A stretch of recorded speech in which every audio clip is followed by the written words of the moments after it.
Bom dia, meus queridos e amados irmãos em todo o Brasil, também os meus queridos e amados irmãos que estiverem me assistindo em outro país. Um ótimo dia para vocês e que Deus abençoe a vida de cada um de vocês. Meus irmãos, é com imensa satisfação, que eu estou aqui para fazer mais um vídeo. Primeiramente, eu quero agradecer a vocês o apoio e pedir para que vocês que gostam do meu trabalho, dá mais um joinha para mim aí, para o YouTube divulgar mais o meu trabalho.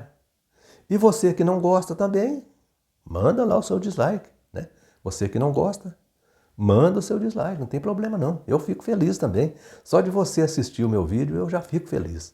Fico muito feliz de saber que você está assistindo, mesmo não gostando. Bom, e eu queria pedir para aquele irmão que assiste meus vídeos, mas ainda não se inscreveu no meu canal.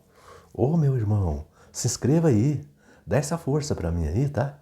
Ó, eu estou numa caminhada aí rumo aos 2.000 inscritos e com a sua ajuda, muito breve, eu vou chegar lá, tá bom?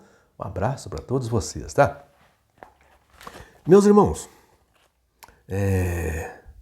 hoje eu quero falar um pouquinho aqui sobre o fato das testemunhas de Jeová afirmar que são um povo diferente. Eles são semelhantes aos judeus. Os judeus, eles eram tão diferentes que os judeus não podiam aproximar, nem chegar perto de uma pessoa de outra raça. De tão diferente que eles eram. Agora veja, meus irmãos, as testemunhas de Jeová sempre dizem isso. Nós somos um povo diferente. Eles não podem associar com pessoas de outras religiões, porque senão, já viu, as pessoas de outras religiões vão desencaminhar eles, Veja, então não pode desencaminhar esse povo, não. Esse povo, eles são diferentes e não podem ser desencaminhados de maneira nenhuma. Eles se acham superiores aos outros e não aproxime deles, não pode. Bom, tudo deles é diferente. Tudo deles é diferente. Até a Bíblia deles é diferente de todas as outras Bíblias. A Bíblia deles não confere com nenhuma outra tradução no mundo. A Bíblia deles não confere. Também veja, eles pregam um evangelho totalmente diferente do evangelho que Cristo mandou os seus seguidores pregar. Por exemplo, os apóstolos pregavam a salvação pela graça e pela fé no sacrifício resgatador de Cristo. E eles pregam, as testemunhas de Jeová pregam a salvação pelas obras. Eles pregam a salvação pelas obras. Mas as obras deles, as obras que eles se referem, não é obra de caridade, não. As obras deles estão relacionadas à pregação de casa em casa. Aquela pregação que eles fazem ali, vendendo publicações ali, As obras deles estão relacionadas com aquela pregação. Segundo eles ali, se você andar de porta em porta vendendo livros e revistas, você não precisa fazer mais nada. Aquilo ali já é o suficiente para você ser salvo. Você ser salvo. Sim. Então isso aí é o que eles dizem, é o que eles dizem. Veja, segundo eles, quando a Bíblia fala que a fé sem obras é morta, a Bíblia está falando de pregação, não está falando de caridade, nada. Não, a fé sem obras é morta. A fé é pregação para eles. Não está falando de caridade. Ali, caridade, que se dana a caridade. Olha, ali saiu de casa em casa pregando, você não precisa fazer mais nada. As testemunhas de Jeová, elas têm que ter obrigações com a organização, não é com Deus, não. Elas têm que ter obrigações com a organização. Deus que se dane. Eles têm que ter obrigação com a organização. Veja a diferença do evangelho que eles pregam pelo evangelho que os apóstolos pregavam. Os apóstolos davam testemunho de Jesus. Os apóstolos davam testemunho de Jesus. E os apóstolos pregavam a morte e ressurreição de Jesus e o arrependimento para o perdão dos pecados. Agora, as testemunhas de Jeová arrumaram um paraíso, que a terra vai ser transformada num paraíso. Gente, Esse paraíso das testemunhas de Jeová não tem o menor fundamento, mas menor fundamento, e não tem apoio bíblico. Olha, amanhã, eu queria que você que está assistindo o meu vídeo hoje, não deixa de assistir amanhã, porque amanhã eu vou fazer um vídeo explicando que não existe a menor possibilidade de haver esse paraíso na Terra. Eu vou mostrar, eu vou fazer um exegese de um texto bíblico, mostrando que se for haver um paraíso na Terra, só se Jesus encarnar novamente e vir morar na Terra. Então, não deixa de assistir o meu vídeo amanhã, porque amanhã eu vou explicar que não existe a menor possibilidade de haver um paraíso na Terra. Que se for ter um paraíso na Terra, então Jesus vai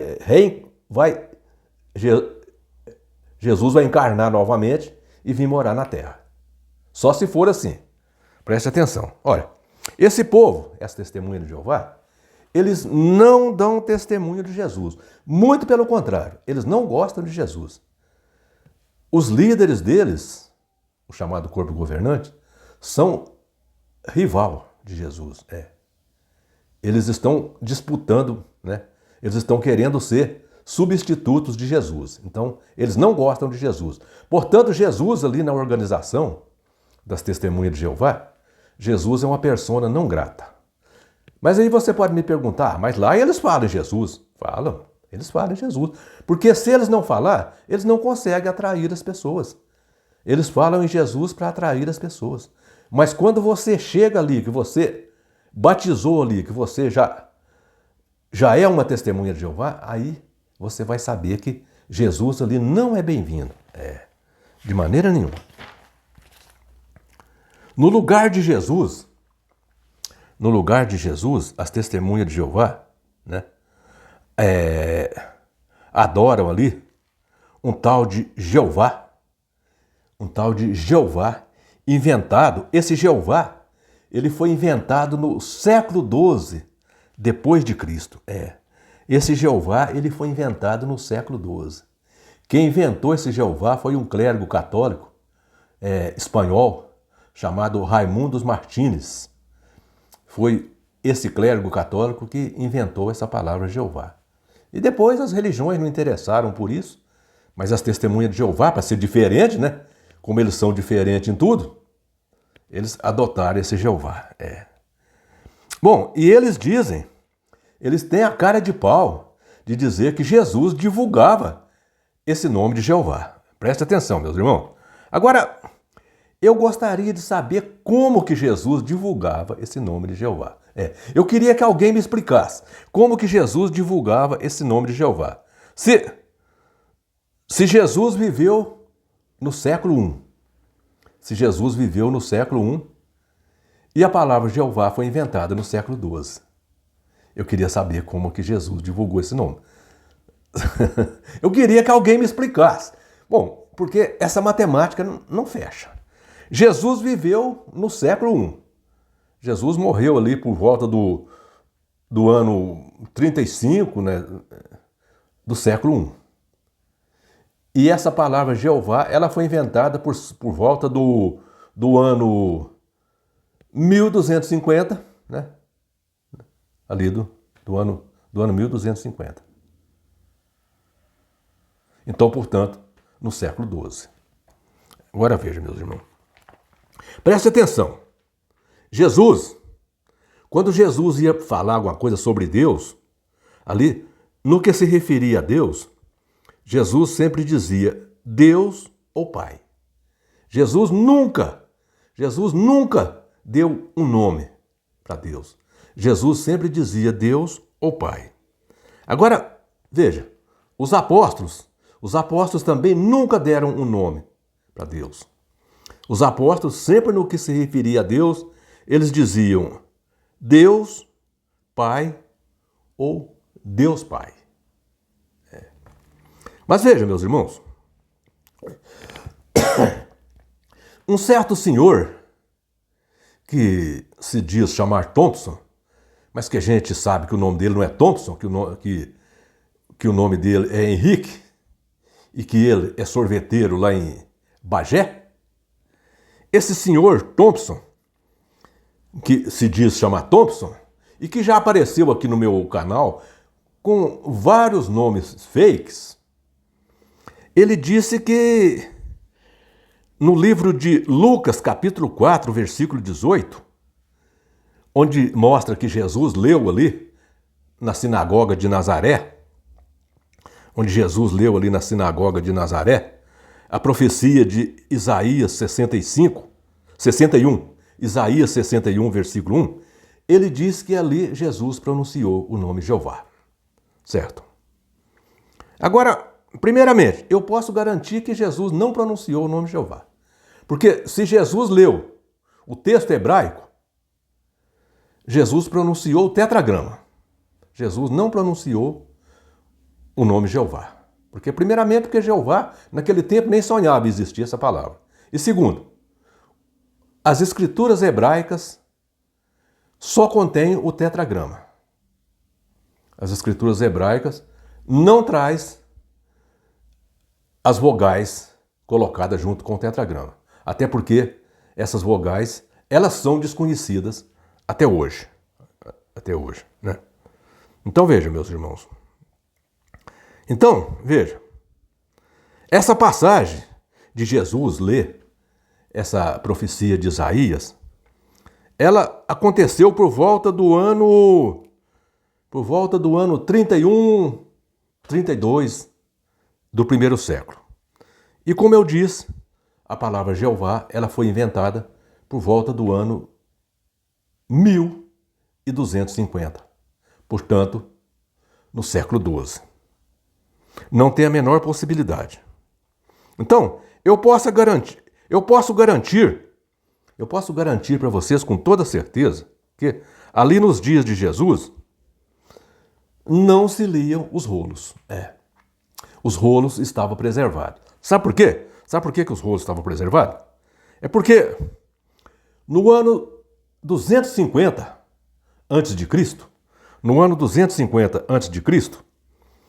os originais da Bíblia, ou seja, os rolos, eles foram copiados, ou seja, traduzidos para o grego. Eles foram traduzidos para o grego, o que recebeu o nome de Septuaginta, ou versão dos 70. Isso aconteceu por volta do ano 250 a.C. Isso aconteceu para... Não sei se tem mais motivo, mas um dos motivos foi para preservar os rolos, para evitar que os rolos fossem muito manuseados e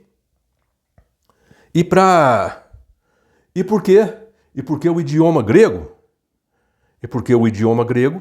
naquela ocasião, era o idioma universal, assim como é hoje o inglês. O idioma grego era um idioma universal. Então, eles copiaram os rolos em grego para evitar que os rolos fossem muito manuseados, para evitar estragos ali, para evitar que eles fossem manuseados e com o tempo estragassem, e também porque o idioma grego era um idioma universal. Então, com isso, se o idioma grego, aliás, se traduziram os rolos para o idioma grego, como ali no hebraico só havia o tetragrama, então com certeza para o grego também eles traduziram o tetragrama. Então eu suponho, no meu ponto de vista, Jesus naquele tempo, se essa tradução para o grego foi feita 250 anos antes de Cristo, e 250 anos depois Jesus leu ali, eu suponho que Jesus leu a Septuaginta. Jesus não leu os originais. Jesus não leu os rolos. Jesus leu a versão dos 70. Então, portanto, se Jesus leu a versão dos 70, há dois motivos. Jesus não leu o nome de Deus, até porque, se tivesse, estaria em grego, E também, porque se eles traduziram ali os originais para o grego, eles traduziram apenas o tetragrama para o grego. Então, Jesus não pode ter lido o nome de Deus conforme os hebreus diziam antigamente. Então, portanto, meus irmãos, essa história das testemunhas de Jeová, de que Jesus pronunciou o nome de Deus, não existe o menor fundamento. Veja que Jesus, igual eu já disse aqui, ele sempre dizia Pai ou dizia Deus. Veja que até na hora da morte de Jesus, quando Jesus estava ali, né, pregado na cruz, que não era uma estaca, era uma cruz, Jesus estava ali pregado na cruz, ele disse ao Pai, Eli, Eli, lama sabachthani, que ele disse ali em aramaico, que traduzido quer dizer, Deus, meu Deus, por que me abandonaste? Então, nem na hora da morte de Jesus ali, Jesus não deu um nome para Deus. Ele disse Deus. E Jesus sempre dizia Pai. Deus ou Pai. E os apóstolos diziam Deus, Pai ou Deus Pai. Então, essa história de Jeová, esse nome Jeová, ele foi inventado por Raimundo Martins por volta do ano 250 depois de Cristo. E isso aí, até mais ou menos ali, por volta do ano 1600, algumas religiões ainda usavam esse nome. Depois, por volta do ano 1600, isto foi totalmente abandonado, essa palavra Jeová foi totalmente abandonada, ninguém se interessou mais por usar esse nome, né? E quando o Charles Taze Russell, né, fundou o grupo Estudantes Internacionais da Bíblia, que mais tarde, né, dividiu-se ao meio, e uma parte desse grupo passou a chamar Testemunha de Jeová. Quando o Russell fundou esse grupo, ele, para ser diferente dos outros, né, como eles querem ser diferente em tudo, como eles dizem que eles são diferentes, então o Russell trouxe esse nome de Jeová. Mas isso aí é uma coisa totalmente infundada. O nome de Deus, ninguém sabe o nome de Deus. Nós só sabemos que existe 4 letras consoantes, né? E as vogais que coloca ali junto com elas. Ninguém sabe, ninguém sabe. Isso aí só tem uma pessoa que sabe. Só Jesus. É só Jesus que sabe. Então veja, meus irmãos, as testemunhas de Jeová são mesmo um povo diferente. São um povo diferente. Mas a diferença deles, eu não sei se beneficia eles muito não, tá? A diferença deles, eu acho que não traz muita vantagem não.